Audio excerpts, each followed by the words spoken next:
విజయనగరం జిల్లా బొండపల్లి గ్రామంలో జాతీయ రహదారి పక్కన ఉన్న కిలాపర్తి రామలక్ష్మి అనే ఓ ఇంట్లో మహిళ మెడలో గొలుసును దొంగలించేందుకు గుర్తు తెలియని వ్యక్తులు ప్రయత్నించారు.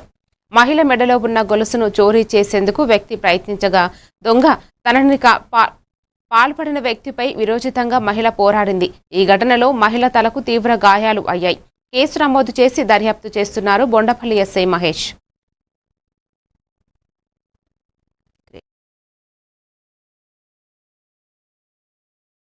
కదా అది 10:30కి 12 లోపల బాత్రూమ్లో ఉన్నాయి కదా.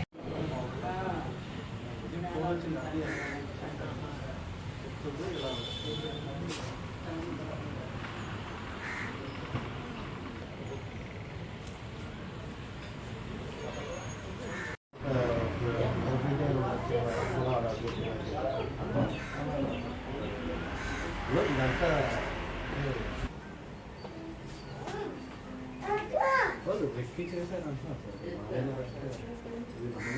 2 డేస్ నుంచి ఎవరో ఇద్దరు తిరుగుతున్నారు. మా అత్తయ్య గారు చెప్పారు.